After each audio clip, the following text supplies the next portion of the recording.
नमस्कार, आप देख रहे हैं महाबहस। मैं आपके साथ हूं अजय वत्स।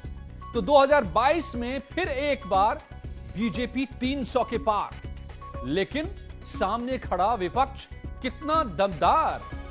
सत्ता पक्ष में कलह की उम्मीद लगाए विपक्ष के सामने उल्टा कमर कसकर बीजेपी सामने आ गई है और ताल ठोक रही है कि इस बार पिछली बार से भी बड़ी जीत।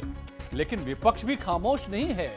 जहां समाजवादी पार्टी गांव-गांव में तमाम सरकार की कमियां लोगों को जाकर बता रही है, कृषि कानूनों की कमियां बता रही है, तो बीएसपी भी हर जगह सद्भावना बैठक से लेकर के और प्रचार अभियान में जुटी है जमीन पर। क्या होगा, किसमें है कितना दम, आज महाबहस इसी पर।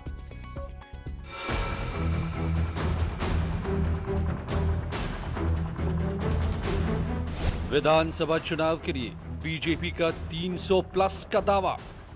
जनसंख्या नियंत्रण कानून पर सरकार गंभीर। 2022 में भी हम 300 से अधिक सीटें जीत करके जो विकास की पवित्र गंगा बह रही है, इसको बहाने का काम करते रहेंगे। कानून लाने जा रही जनसंख्या नियंत्रण, निश्चित तौर से सरकार बहुत गंभीरता से विचार कर रही है और जो भी प्रदेश के देश के हित में होगा हर वह कदम उठाया जाएगा।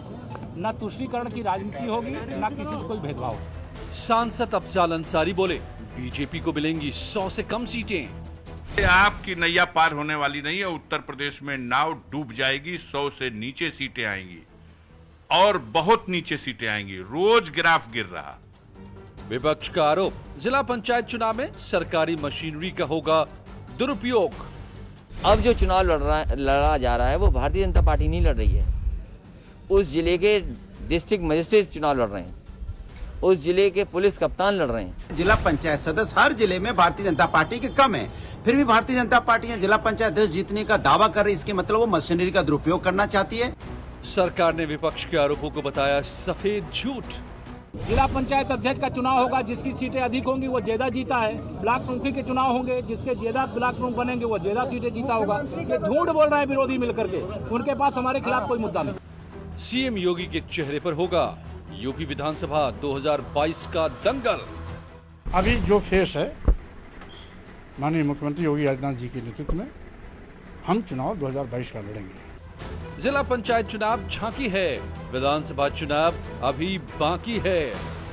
किस में है कितना दम, कौन देगा योगी को चुनौती, आज महाबहस इसी पर। अशोक सिंह प्रवक्ता कांग्रेस, हीरो वाजपेयी प्रवक्ता बीजेपी, मनीष गुप्ता साहब राजनीतिक विश्लेषक मेरे साथ जुड़े हुए हैं, सुधीर भदौरिया साहब हैं बीएसपी के प्रवक्ता और सुधीर दुबे समाजवादी पार्टी के नेता। स्वागत है आप सभी का मेरे साथ इस महाबहस में। अशोक सिंह जी, मैं आपसे अगर शुरू करूं, आप लोग तो उम्मीद लगाए बैठे थे कि चलो छिड़ गई है कला अंदर खाने, पता नहीं क्या क्या खबरें चल रही थी, पिछले महीने 1.5 महीने से खबरें उड़ रही थी। पता चला कि ये तो तैयारी चल रही थी, कमर कसकर बीजेपी सामने आ गए, कह रही है फिर एक बार 300 के पार।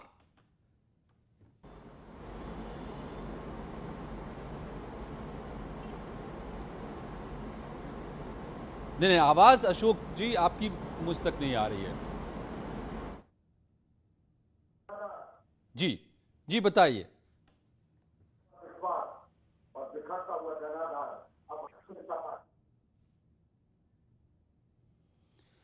ओके, आपके पास दोबारा आना होगा मुझे अशोक जी, आपकी आवाज ठीक से नहीं आ पा रही है। सुधीर भदौरिया जी नहीं जुड़े हैं, लेकिन सुधीर दुबे साहब जुड़ गए हैं समाजवादी पार्टी से। दुबे जी, तो वो छीका टूटा नहीं, मलाई हाथ आई नहीं फिलहाल, तो कितना तैयार है विपक्ष, कैसे देंगे चुनौती?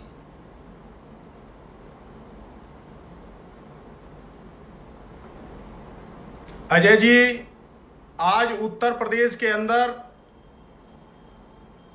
समाजवादी पार्टी सबसे मजबूत विपक्ष के तौर पर भारतीय जनता पार्टी की सरकार की जो दमनकारी नीति है और जो इनका जाति विशेष का एजेंडा है और जो 4.5 वर्षों में इनकी जो नाकामी है, उसके प्रति पूरे उत्तर प्रदेश में समाजवादी पार्टी का प्रत्येक कार्यकर्ता गांव-गांव जाकर के इनकी पोल खोलने का काम करेगा और 2012 से 2017 में माननीय अखिलेश यादव जी की सरकार में जो विकास कार्य कराए थे और जो योजनाएं लेकर के आए थे और जो योजनाएं अधूरी रह गई हैं, उस मॉडल को लेकर के हम 2022 के चुनाव में जाएंगे।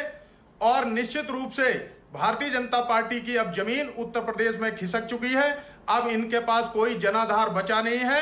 अब ये 2022 में सुधीर केवल जी 100 सीटों तक सिमट के रह जाएंगे। ये आपने बताया नहीं कि आप सरकार की कमी क्या गिनाएंगे। अशोक सिंह जी, आप ही बता दीजिए।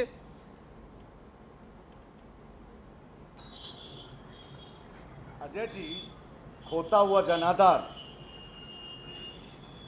जी और बिखरता हुआ विश्वास अब भारतीय जनता पार्टी की पहचान बन गई है। जिला पंचायत के चुनाव में जिस तरीके का माहौल है, आज जिस तरीके से कानून व्यवस्था की धज्जियां उड़ रही हैं, अपराधी जिस तरीके से खुलेआम चुनौती दे यूपी रहे में हैं, तो इतिहास है अशोक जी, कौन सी नई बातें हैं? आप तो देखते, आप भी देखते रहे, हम भी देखते रहे। मैं यूपी जाता हूं तो लोग बताते रहे, अजय जी, जिसकी सरकार उसकी अजय जी, उसकी भैंस। अजय जी, मैं मुझे पूरी कंप्लीट बात कह लूं। अजय जी, नहीं आप बात पूरी कीजिए। अजय जी, मैं पूरी बात, मुझे मालूम है कि जिसकी लाठी उसकी भैंस, मगर सत्ता का दुरुपयोग करके अब तो चली चला की बेला है सरकार की। जिस तरीके का माहौल देखने को मिला है, और जिला पंचायत भारतीय जनता पार्टी चुनाव हारी है, हम चुनाव जीते हैं, हमारे पास निर्दलीय संपर्क में, और मैं दावे के साथ कह सकता हूं अजय जी कि आश्चर्यजनक परिणाम होंगे और भारतीय जनता पार्टी को मुंह की खानी पड़ेगी। अपने मियां मुट्ठू 300 पार, 400 पार, अब तो दीदी गई, इस तरह के जुमले भारतीय जनता पार्टी लगातार ये कहती आ रही है। तो कांग्रेस 7 से आगे कहां तक जाएगी? आज किसानों की आंखों में आंसू हैं। आज नहीं, कांग्रेस की जिम्मेदारी निभा रही है। हमने साथ है ना कांग्रेस के पास, मेरे ख्याल से हमारे संपर्क में है। दोनों हाथ भी नहीं पूरे खुल पा रहे मुझे। आश्चर्यजनक कहां तक जाएगी कांग्रेस? अजय जी, पूरी बात सुन लीजिए। मगर सत्ता का दुरुपयोग जिस तरह भारतीय जनता पार्टी डराकर चुनाव लड़ाना चाहती है, ये उत्तर प्रदेश के कबूल नहीं है, ये लोकतंत्र के लिए ठीक नहीं है। ईमानदारी से चुनाव कराएं, क्योंकि भारतीय जनता पार्टी जानती है कि जमीन दरक गई है। ये योगी आदित्यनाथ भी जानते हैं। बताइए अब हीरो वाजपेयी जी, आप कह रहे हैं 300 के पार और जमीन आपके पैर के नीचे से जमीन खिसक चुकी है, जमीन दरक गई है। देखिए, हमारे माननीय कांग्रेस के प्रवक्ता मित्र भाई जो बात बोल रहे हैं वो खुद जानते हैं कि उस बात में दम नहीं है। जो इनके नेता हैं वो ट्विटर से पार्टी पर आदेश करते हैं, जब चीजें गुजर जाती तब है। नेता आने को तैयार नहीं उत्तर प्रदेश में, और कांग्रेस की स्थिति उत्तर प्रदेश में 30 साल से अप्रासंगिक हो गई। कांग्रेस अस्तित्व में ही नहीं है जिले जिले में। इनके रायबरेली के 2 विधायक, जहां से सोनिया गांधी जी सांसद, 2 विधायक भारतीय जनता पार्टी में अपनी आस्था व्यक्त कर चुके हैं। तमाम और जो विधायक हैं संख्या, मुझे नहीं लगता कांग्रेस 0 से ज्यादा का आंकड़ा पार कर पाएगी। और जहां तक हमारे समाजवादी मित्र कह रहे थे कि हमारी विकास की योजनाओं पर, वो जो अपनी छूट गई विकास की योजनाएं उस पर चुनाव लड़ेंगे, तो उसमें अधिकतर भ्रष्टाचार में लिप्त योजनाएं थी जिन पर तमाम जांचें चल रही हैं। अगर वही योजनाएं प्रभावकारी होती तो जनता ने पिछली बार ही आशीर्वाद दिया होता। और जो ये कोविड का आपदा काल चला, इसमें ये पार्टियां तो कहीं जनता के बीच में गई है, सेवाभाव दिखा ही नहीं, ट्विटर से पार्टी चलाते रहे। योगी आदित्यनाथ के नेतृत्व में एक ईमानदार सरकार, सक्षम सरकार, जनता के बीच में जाने वाली सरकार, भ्रष्टाचार पे वार करने वाली सरकार, माफियावाद को कुचल देने वाली सरकार, जनता के सरोकारों से वास्ता रखने वाली सरकार, एक सफल ईमानदार नेतृत्व, 24/7 काम करने वाला मुख्यमंत्री, नो सिटिंग वाला मुख्यमंत्री। बड़े दिनों बाद उत्तर प्रदेश में 15 साल बाद एक ऐसा मुख्यमंत्री मिला जिससे कोई बैकडोर से नहीं डील हो सकती है। एक ऐसा सफल और ईमानदार नेतृत्व है, जनता का विश्वास उस पर बना हुआ है। आपने देखा उनके साल में ये जनता तय करती है, जनता तय करेगी। अभी तो दावेदारियां हो रही है, लेकिन का चुनाव है, लेकिन उन दावेदारियों, सुधीर भदौरिया जी, वो वोट डालेंगे और जिला पंचायत अध्यक्ष में हम अच्छी सफलता प्राप्त करेंगे। जी, बीएसपी के वरिष्ठ नेता सुधीर भदौरिया साहब जुड़ चुके हैं मेरे साथ। सुधीर जी, तो अशोक जी आऊंगा, सबको पहले मैं जोड़ दूं, एक बार सबको ले लूं। सुधीर जी, ये दावेदारियां, विपक्ष इस दावा कर रहा था कि बीजेपी बिखर रही है, बीजेपी में कलह हो गया है, टकराव हो गया है। यहां तो बीजेपी कमर कसकर सामने आ गई है, ताल ठोक रहे हैं, योगी से लेकर के केशव मौर्य तक कह रहे 300 के पार। फिर एक बार भाई, मैं तो केवल ये कहूंगा कि मोदी जी और उनकी टीम योगी जी भी बंगाल में गए थे, वहां पे भी ताल ठोक रहे थे और वहां भी बोल रहे थे कि हम 200 के पार, और हुआ क्या कि 100 के नीचे आ गए। इसीलिए मैं ये कहना चाहता हूं कि उत्तर प्रदेश हो या कोई अन्य प्रदेश हो, विशेषकर मैं उत्तर प्रदेश के संदर्भ में कहना चाहूंगा, क्योंकि अभी ये जो चर्चा हो रही है उत्तर प्रदेश में आने वाले दिनों के चुनाव को लेकर है। उत्तर प्रदेश की जनता देखेगी कि ये जो सबसे बड़ा संकट शताब्दी का था, इसमें कोरोना को इन्होंने कैसे मैनेज किया। क्या ये ऑक्सीजन दे पाए? जो बड़े शहर थे उत्तर प्रदेश के, बनारस, गोरखपुर, लखनऊ, गाजियाबाद, यहाँ तक के अस्पतालों में ऑक्सीजन उपलब्ध नहीं थी। लोगों की जिस बड़े पैमाने पे यहाँ पर मौतें हुई, ये सभी जग जाहिर है, सब लोग जानते हैं। बेरोजगारी एकदम सीमा लांघ के आसमान चीर के निकल गई है। इसी प्रकार किसान पूरे आंदोलित हैं। गरीबी की हाल ये हालत होगी कि गरीबी की रेखा के नीचे फिसल रहे हैं लोग। मैं ये कहना चाहता हूँ, बहन मायावती जी के नेतृत्व में 4 बार सरकारें चली, एक भी दंगा नहीं हुआ। कोई भी बतला दे यहाँ पर जो आपकी डिबेट पर बैठे हुए हैं लोग। कानून व्यवस्था में सबसे चुस्त बहन मायावती जी मानी गई। विकास के नाम पर जब वो मुख्यमंत्री बनी, बट अब तो सारे माफिया जेल पहुंचा दिए गए हैं, उनकी संपत्तियों पर बुलडोजर चल गया है, आमदनी लोगों की दुगनी हो गई है, और अब तो आबादी का कानून भी ला रही है सरकार। देखिए, बुलडोजर चला है आम जनता के ऊपर और उत्तर प्रदेश के बेरोजगारों के ऊपर, किसानों के ऊपर। मैं ये कहना चाहता हूं कि बहन मायावती जी 4 बार मुख्यमंत्री बनी, हर बार विकास हुआ, और अंतिम बार जब वो मुख्यमंत्री थी, उत्तर प्रदेश का मुलायम सिंह जी और राजनाथ सिंह जी उससे पहले थे, 4% GDP था विकास दर। बहन मायावती जी के समय में 9% GDP गया, लोगों को रोजगार मिला, आगरा एक्सप्रेसवे जैसा एक्सप्रेसवे मिला, दर्जनों हॉस्पिटल मिले, दर्जनों विश्वविद्यालय खुले, लोगों को चौतरफा खुशहाली थी। अब क्या है? बेरोजगारी है, और अन्य जितने भी नाम आ रहे हैं, बहन मायावती जी से ज्यादा कोई ऐसा नाम नहीं है। चलिए ठीक है सुधीर जी, दावे तो सबके अपने अपने हैं, लेकिन कह रही है बीजेपी की सरकार की, बहन जी की सरकार ने 95 हजार सरकारी नौकरियां दी, हमने 5 लाख दे दी, और प्राइवेट में तो पता नहीं 55 लाख से करोड़ तक के आंकड़े पार कर चुके हैं। ओके, मैं लाता हूं मनीष गुप्ता जी को। जी, मैं अब दोबारा आऊंगा सुधीर जी आपके पास। इन्हीं बातों का तो अभी विश्लेषण होना है, इस चुनाव में जनता को करना है फैसला। लेकिन मनीष जी, एक तरफ विकास की सरकार के तौर पर योगी आदित्यनाथ ने पेश किया अपने आप को पूरे 5 साल 4.5 साल, और अब आबादी का कानून लेकर आ रही है सरकार, कह रही है गंभीर है, हम जनसंख्या नियंत्रण का कानून लाएंगे। तो तर्कस में सारे तीर भरे जा रहे हैं 300 के पार जाने के लिए। बिल्कुल, देखिए, अब जो भाजपा है वो पिछली अटल जी की भाजपा से इस मायने में भिन्न है कि वो साम दाम दंड भेद सब नीतियों का इस्तेमाल कर रहे हैं। एक तरफ तो उन्होंने धार्मिक पर्यटन बढ़ाया, इसका मतलब है कि 2016-17 में जहां उत्तर प्रदेश तीसरे नंबर पे था, आज पहले नंबर पे है। कनेक्टिविटी बढ़ाई तो एयरपोर्ट बढ़ा दिए उन्होंने। आप देखिए 5-6 एयरपोर्ट प्रयागराज, आगरा, बरेली, हिंडन ये सब शुरू कर दिए। जेवर का काम आप देख ही रही है, अयोध्या में एयरपोर्ट शुरू हो रहा है। तो व्यापार की कनेक्टिविटी, टूरिज्म बढ़ाया। कितने मेडिकल कॉलेज खोले? 30 नए मेडिकल कॉलेज खोले। और उसके बाद आप देखिए उन्होंने कानून पर राज किया, यानी जितने बड़े गुंडे थे, नेता थे, गुंडे थे, उन सबको लाइन में उन्होंने लगा दिया। आज भी किसी एक बड़े जो है नेता के साले की ऑडी जो है कुर्क की गई और लोग देख रहे हैं। तो कानून का राज हो सकता है और बड़े बड़े गुंडों का भी सफाया हो सकता है, ये जनता ने देखा। तो एक तरफ कठोर प्रशासन जी कानून व्यवस्था को संभालने के लिए, और दूसरी तरफ जनता को संभालने के लिए धार्मिक कंट्रोल, और तीसरा समय की सबसे बड़ी मांग, आज देश 140 करोड़ में पहुंच गया है, जनसंख्या नियंत्रण पर कानून। केंद्र से पहले कानून लाना, यानी एक तो केंद्र के लिए आप सैंपल टेस्टिंग भी कर रहे हैं और इसके सामने आप यूपी को जीत भी लेंगे। तो आप व्यापार की दृष्टि से, विकास की दृष्टि से, कानून की दृष्टि से कहीं ना कहीं बीजेपी 300 की सीट जीतने के लिए हर तरीके से कमर कस चुकी है, और मुझे उनका सपना सच होता हुआ नजर आता। सुधीर दुबे, अशोक जी पहले सुधीर दुबे जी को ले आता हूं। सुधीर दुबे जी, देखिए आसमान में हवाई जहाज भी उड़ रहे हैं, अयोध्या में मंदिर भी बन रहा है, 3 तलाक का भी कानून आ गया, लव जिहाद भी खत्म हो रहा है, उस पर भी कानून, और अब आबादी पर भी कानून। कौन से तीर हैं आपके पास? किस तीर से देंगे जवाब? अजय जी, मुझे 1 मिनट का समय दीजिएगा।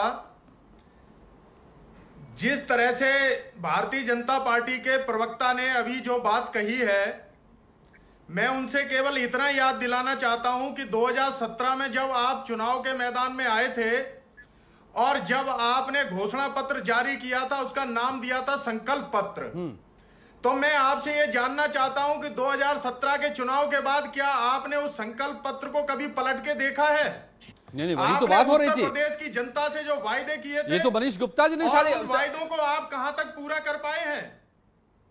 दूसरी बात मैं कहना चाहता हूं, जवाब ले लीजिए, जवाब ले लीजिए, मामला उठाया भाई बताइए हीरो वाजपेयी जी, आप जवाब दीजिए। केवल मैं आधे मिनट का समय आपसे चाहूंगा अजय जी, ठीक है, एक एक बातों पर जवाब लेते चलते करने दीजिए। अजय जी 30 सेकंड का समय मुझे अपनी बात पूरी करने दीजिए। आपने कहा संकल्प पत्र पूरा किया हीरो वाजपेयी। देखे सुने, आप एक्सप्रेस वे की बात कर लें, आप इन्वेस्टमेंट मीट की बात कर लें, आप यहाँ पर निवेश की बात कर लें, आप रोजगार की बात कर लें, आप किसानों के हित के निर्णय की बात कर लें, और जो ये अरे उस इन्वेस्टमेंट कानून है, उस इन्वेस्टमेंट मीट से आप कितना पैसा खुलासा कर दीजिए। कहा था, और आज जो पूरी हिम्मत से जनता के बीच में जाने की स्थिति है, वो इसीलिए कि 2 बार आपदा काल आया, 2 साल कोरोना ने इस सरकार में अपना रौद्र रूप दिखाया, लेकिन जिस तरह से योगी आदित्यनाथ, अरे वाजपेयी जी, आपने तो इतना बड़ा पाप करने का काम किया है कि उत्तर प्रदेश में जब हजारों लोग ऑक्सीजन की कमी से जब मौत के मुंह में जा रहे थे, तो मुख्यमंत्री जी कह रहे थे कि यहाँ पे दवाइयों की ऑक्सीजन की कोई कमी नहीं है। ये क्या बात करेंगे? और तो और कई राजनीतिक दलों के पास धरातल खत्म हो गया, जिले में नेतृत्व खत्म हो गया है। ये सब सरकारें 15 साल में जो काला धन जोड़ा था, उन अपराधियों को हमने जेल में भेज दिया है। तो जहां जहां इनका नेटवर्क था वो भी ध्वस्त हो गया है। अपराध से जो पूंजी जोड़कर ये लोग अपनी वहां नीचे चला रहे थे, वो पूंजी भी जब्त की जा रही है, वहां बुलडोजर चल रहा है। अशोक जी, आप जल्दी से बात कीजिए। सुधीर जी, जनता बहुत अशोक जी, अरे कोरोना की बात, कुलदीप सेंगर की संपत्ति पर भी बुलडोजर चला के देख लीजिए। योगी आदित्यनाथ के नेतृत्व में एक बार पुनः प्रचंड बहुमत की सरकार बनवाएगी। ठीक है अशोक सिंह जी, 22,000 23,000 मौतें हुई हैं यूपी में और 1.5 लाख के करीब मौतें हुई है महाराष्ट्र में। आप लोग कैसे कहेंगे कोरोना को लेकर के सवाल उठाएंगे? आप कैसे अब ऑक्सीजन की बात उठाएंगे? आप अजय जी गुल खाएं और अजय जी, भारतीय जनता पार्टी का यही मतलब है कि गुल खाएं और गुलगुले से परहेज। अपराध में नंबर 1, महिलाओं के अपराध में नंबर 1, अपराध में नंबर 1 या अपराध पर कार्रवाई में नंबर 1? बात है, कसम खा के कह दें कि उत्तर प्रदेश का किसान रो रहा है, सारे अपराधी तो जेल पहुंच गए। किस तरीके से छोटी छोटी बच्चियों के बलात्कार हो रहा है। आप बात कर रहे हैं कोरोना की, अरे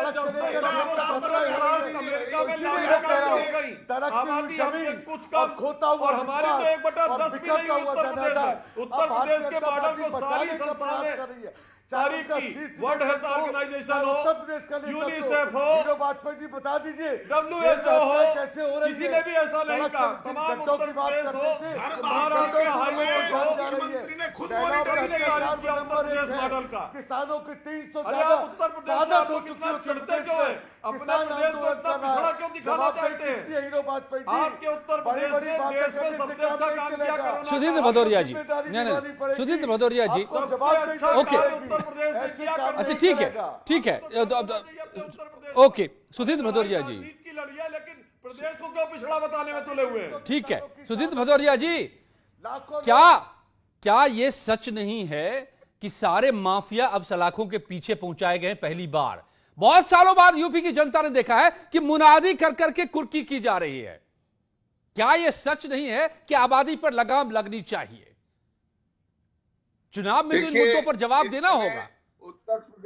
उत्तर प्रदेश के सामने कई चुनौतियां हैं, उनमें से सबसे बड़ी चुनौती है कोरोना की, कोविड-19 की। और हमने देखा जिस तरह से गंगा में, जिस तरह से जमुना में, नहीं आपने कोरोना की बात कह दी, लेकिन कोरोना में तो अब यूपी की तारीफ WHO ने कर दिया, सबसे बेहतर नतीजों की बात। अजय जी मुझे केवल 20 सेकंड आपने प्रश्न किया दे दीजिए। हाँ, मेरे प्रश्न का अगर आप जवाब दें।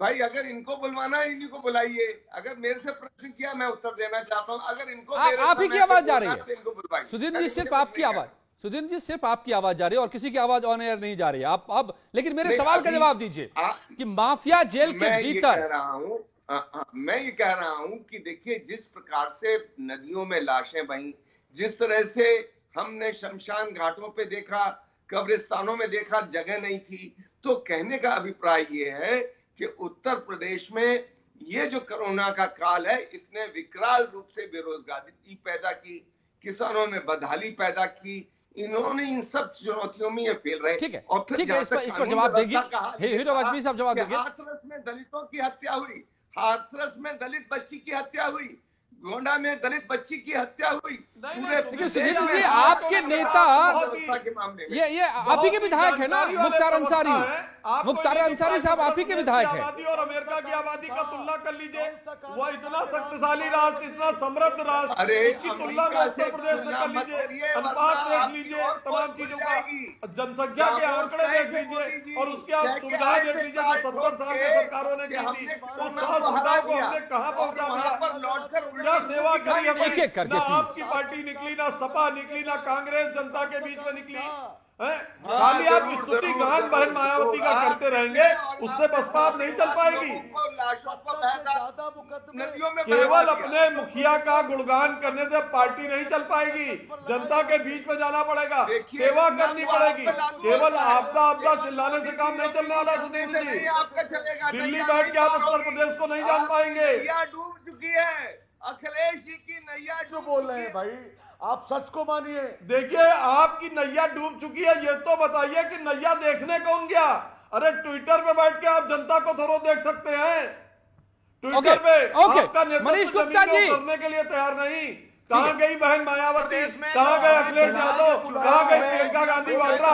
बताइए। उत्तर जिला पंचायत किसी के बीच में गए, कोई जिला कोई अस्पताल का दौरा, एक एक करके बोलिए प्लीज, ऐसे ऐसे किसी की बात किसी को समझ नहीं आती। केवल मनीष गुप्ता, राजनीतिक विश्लेषक, उसको पता चलता है हीरो वाजपेयी जी, ठीक है, प्रवचन दे लीजिएगा। ओके मनीष गुप्ता जी, मुझे याद आ रहा है 2017 के वो सवाल जब चुनाव हो रहे थे, दो सबसे बड़े मुद्दे थे, कानून व्यवस्था, माफिया और अपराधियों के चंगुल में है यूपी और इसीलिए विकास नहीं हो रहा, रफ्तार नहीं पकड़ रहा विकास, बीमारू है यूपी।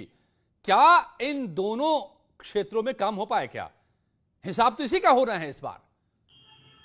देखिए निश्चित रूप से कानून व्यवस्था में तो अब उत्तर प्रदेश की जनता में किसी भी पान की दुकान पे आप शाम को जाके पूछेंगे तो आपको वह खड़ी भीड़ ये बता देगी कि अब लोगों में असुरक्षा का जो डर था वो खत्म हो गया।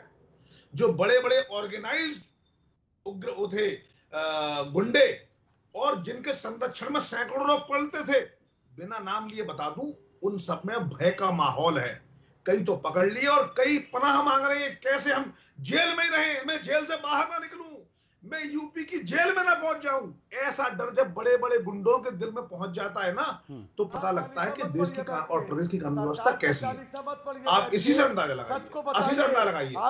दूसरे रहिए बात व्यापार की और लोगों को मेडिकल सुविधा न मिली, आप प्रवचन अरे सरकार का घर वापसी के नाम पर, सरकार का 40 के नाम पर अगर किसी मुख्यमंत्री ने जो काम किया लोगों को योगी आदित्यनाथ ने काम किया, मैं आ रहा हूं उस लोगों को 100 जलाने लकड़ी नहीं। तो भाई एक बात बताइए, अगर आप राज की बात करते हैं तो अखिलेश यादव ने क्यों कहा कि मैं कृष्ण बनूंगा? आप भी धर्म की और जाति की राजनीति करने वाले कम से कम मुझसे प्रश्न न पूछे। सरकार और जाति की राजनीति करने वाले, सच स्वीकार करिए ना, कल 2 साल की लड़की के साथ राजनीति करने वाले अपने प्रश्न न पूछे। नंबर 1 है, जाति नंबर 1 है, जातियों को प्रश्न देने वाले, इसकी जिम्मेदारी है, जातियों को प्रश्न देने वाले लोग प्रश्न पूछने की हिम्मत न करें। पहले 3 बार अपना मुंह आईने में देखें, तब महसूस होगा कि हम कितने कलुषित काम करते जा रहे हैं। धर्म और जाति की राजनीति बंद करिए, रात में विकास की राजनीति शुरू करिए। आप बताइए अगर ना, आपको योगी आदित्यनाथ को टक्कर व्यवस्था देनी है तो आपको विकास। अरे अशोक सिंह जी, अशोक सिंह जी होगी, आप बताइए ना, अशोक सिंह जी, बेटी के दलित अशोक की बेटी को क्यों चलाया गया? अशोक जी, मैं आपके गुस्से को समझ सकता हूँ। अशोक जी, अशोक जी, ओके मनीष जी, आप बताइए ना, आपके लोग की बाजी करी सरकार करती है। ओके अशोक जी, मैं आपके अशोक जी, अरे अशोक सिंह जी सुनिए तो सही, मैं आपके गुस्से को समझ सकता हूं। आप जितिन प्रसाद जी अभी भी इधर से उधर हो गए, बड़ी उम्मीदें थी आपको, आप लोग परशुराम जी की मूर्ति भी बनवाने जा रहे थे। आपके विधायक रायबरेली से वो आपके खिलाफ बोलती रहती है 7 से 5, अब का जाकर गोद में बैठ गए। लक्ष्य क्या है? लोलुपता कोई भी बैठ जाए अजय जी, सिद्धांतों के रूप से राजनीति की जाती है। अरे ठीक है, तो ये बता दीजिए ना, बीजेपी कह रही है 300 के पार, अब कांग्रेस क्या कह रही है, क्या लक्ष्य है आप लोगों का इस बार? अजय जी, मैंने पहले वक्तव्य में कहा, बहुत ईमानदारी से कहा कि बिखरता हुआ जगादा और खोता हुआ विश्वास अब भारतीय जनता पार्टी संघर्ष कर रही है। जनता समझ एक बार तो बोल दीजिए, देखिए आप भी बोल दीजिए 300 के पार। आंकड़े नहीं करते, आप बोल दीजिए 300 के पार जाएगी कांग्रेस। ज्यादा मुकदमे यूपी कांग्रेस के 10 पर इसलिए लगाए कि वो जन सेवा कर रहे थे। जन सेवा करना उत्तर प्रदेश में अपराध है। 1 लाख कार्यकर्ताओं को जेल इसलिए भेजा गया कांग्रेस के, वो जन सेवा कर रहे थे। आप 300 के पार कह भी नहीं पा रहे अशोक जी, आप 300 के पार कांग्रेस कह भी नहीं पा रहे आज के दिन, बताइए। Okay Sudhir Dubey, Samajwadi party, Sudhir Dubey ji, okay ठीक है। सुधीर दुबे जी, तो आबादी पर कानून ला रही है सरकार, आज भी कहा है केशव मौर्य साहब ने कि हम गंभीर हैं, तुष्टीकरण की राजनीति नहीं होगी, भेदभाव नहीं होगा, आबादी पर लगाम लगाने का कानून आएगा। साथ देंगे ना आप? आबादी कम होनी चाहिए ना। अजय जी, जिस बात का डर था, आज उत्तर प्रदेश में फिर से वही एजेंडा दोहराया जा रहा है।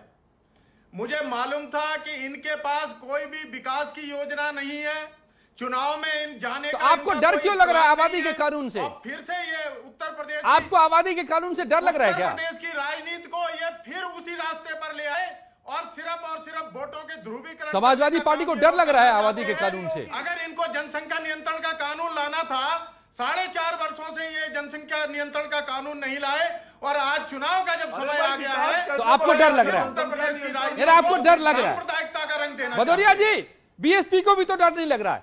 आप लोग तमाम जगहों पर सद्भावना बैठ के बुला रहे हैं। हमको किसी का डर नहीं है, हमें जनता में विश्वास है, अपने नेतृत्व में विश्वास है। इसलिए क्योंकि इस बार की सरकार हो या इससे पिछली सरकार हो, दोनों सरकारें आम जनता की निगाह में असफल सरकारें हैं।